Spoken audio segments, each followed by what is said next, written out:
Okay, and lastly, let's talk about humans' role in climate change. We call that anthropogenic climate change, or human-influenced climate change. And by the way, with the greenhouse effect, that's causing a warming of the Earth. So, initially, this term global warming was applied to, this phenomena of the greenhouse effect. But climate change is a little bit more inclusive because the Earth is, we talked about general circulation, the atmosphere, and other factors. Earth is complex, and so the changes will not be uniform across the Earth. Not everywhere is going to warm at the same rate. And more importantly, that we've talked about the connection between temperature and precipitation. So if the Earth warms, that's also going to influence precipitation, rainfall patterns as well. So I just want to go over a few concepts related to our kind of modern anthropogenic climate change. One is like, how do we understand, what are ways that we can try to understand what climates will be like into the future? And one tool scientists use are models, and one in particular called GCM, General Circulation Model. Sometimes they're called global circulation models, but GCM, let's just call it General Circulation Models. These are models that are used to help predict future climates, and we'll see an example of that on the video that we'll watch. Generally, the way it works is the Earth is divided into a big grid by latitude, and these started out as weather models to try to understand how things are going to change over a week or over a month. But as computers began to become more sophisticated, we've been able to kind of extend our projections over a longer period of time, try to understand how climate will change over time. Right? So we have a grid by latitude and longitude, and also kind of cells going upward into the atmosphere, try to understand, and then down into the ocean, understand the processes where water and air and land kind of interact with each other. But know what this is. It's called General Circulation Model, or GCM. And so when we see these projections, these maps of what the Earth is expected to be like under different kinds of scenarios, GCMs are the foundation of that.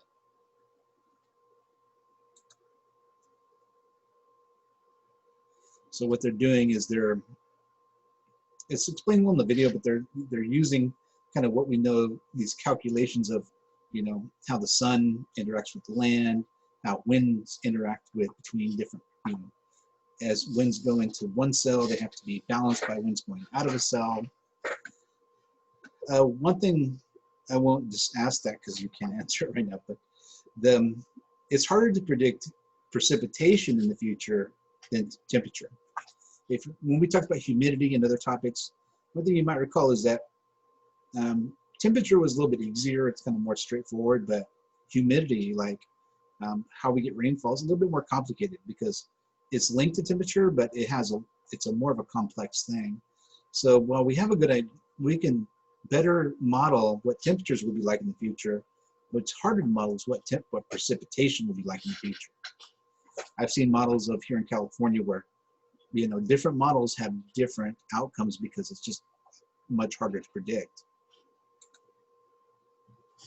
So, and these have evolved over time. One way that they've evolved is these models have gotten more detailed. So if you look at, and detailed in both the data that's included in them. So in the 70s, they had, pretty limited amount of things that they could consider. Whereas as you get to the future, they're really getting into a lot of detail as far as the types of data they can include on chemistry and what's happening in the ocean, pollution, all kinds of stuff. And the second way is that they've gotten more detailed spatially. If you look at, let's start with this one where you can see what this is. This is Europe. But initially, it was a much more coarse or less detailed model. But over time, they've been able to kind of downscale that and get it more and more detailed and try to get a better prediction of what's going to happen at the more local scale rather than just as Earth as a whole. Another term I want you to know is the IPCC, which stands for Intergovernmental Panel on Climate Change. Now, this is the primary international working group who prepares assessments on this climate change research. So this is an international body scientists from all over the world, put together by the United Nations, to try to get a good understanding of what's happening with climate change.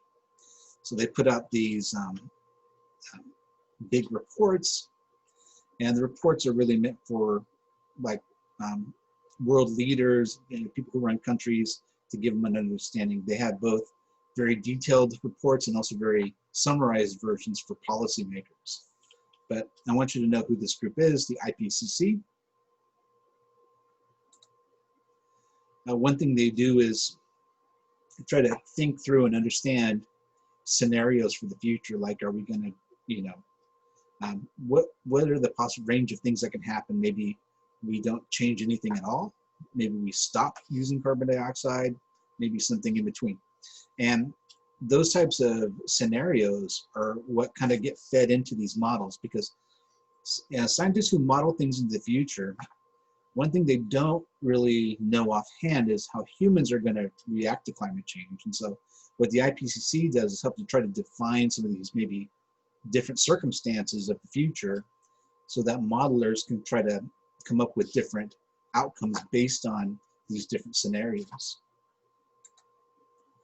So going back to our Keeling curve, this is what we call a business as usual scenario. So if we don't really make changes, then our Keeling curve, which is here, this is kind of the projection that's just going to keep going in the same direction.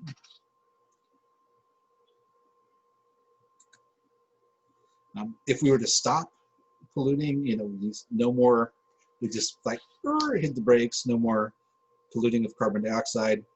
This is what the Keeling curve would be projected to look like. You kind of level off. And, you know, and there's other scenarios too. Like, let's say we kind of slow down, and then we peak out in 2050, and then we start using more electric vehicles, whatever. So that would kind of help to kind of bend the curve, so to speak, as far as the carbon dioxide levels. We've talked, you know, bend the curve is kind of a term we've been hearing a lot for other things, but this idea, you know, it is that slowing down would bend the curve. And then the models can also look at spatially using different scenarios, the spatial, you know, how things would change. And it's not evenly distributed. The Arctic is projected to warm much more than the other parts of the Earth. You might have differences between the northern hemisphere and the southern hemisphere because of land-water contrasts and so on. This is from an old IPCC report.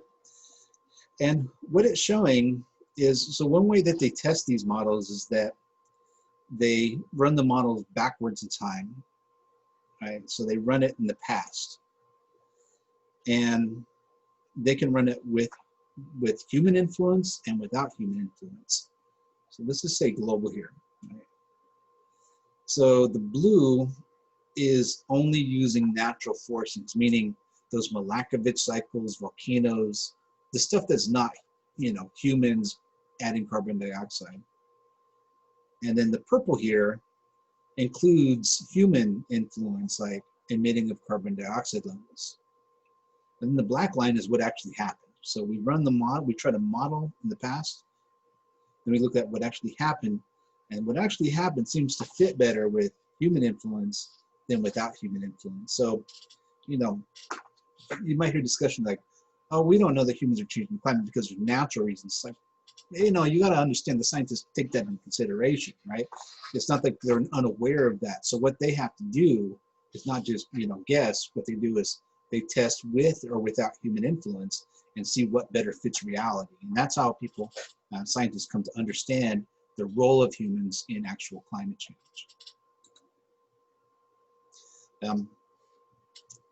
We're getting a much better understanding of climate change. So one thing that IPCC and other scientists are looking at now is what are the impacts, right? So impacts, you know, different kinds of impacts in different parts of the world.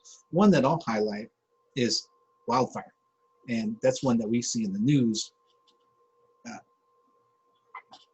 quite often in the West, is that we're seeing increases in the size and scale of wildfire in the West.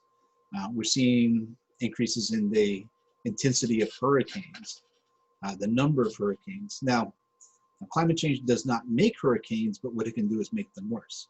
Climate change does not start fires, but what it can do is dry out the environment so the fires are worse than they might have otherwise been. So this is something that we're trying to look at, is like, what are the effects and how can we try to mitigate against those effects?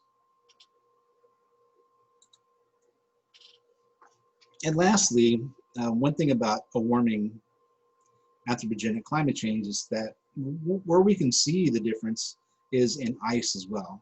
So this is a glacier that it originates here and used to extend all the way down to here in the 1850s, and people went back and kept measuring it, and then over time it kind of kept shrinking back.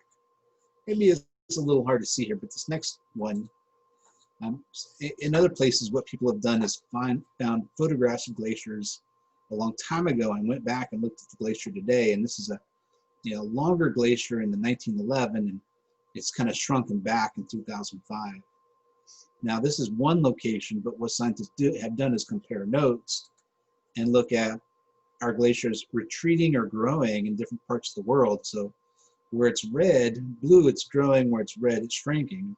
And if you kind of look at everywhere in the world, different places, added up here at the bottom, worldwide there's more retreating glaciers than growing glaciers. So the glaciers themselves can be a signal as well. And one thing I want to highlight as we end here is that when the glaciers melt, where does the water go? Well, the short answer is that as these glaciers melt, the water goes into the ocean. So we're going to have, when we get to the part about oceans and tides and things like that, we're going to be talking about sea level rise, because when there's an ice age, there's more ice, sea levels go down. We mentioned that. But now as the earth gets warmer, those melt and sea levels are going to go up.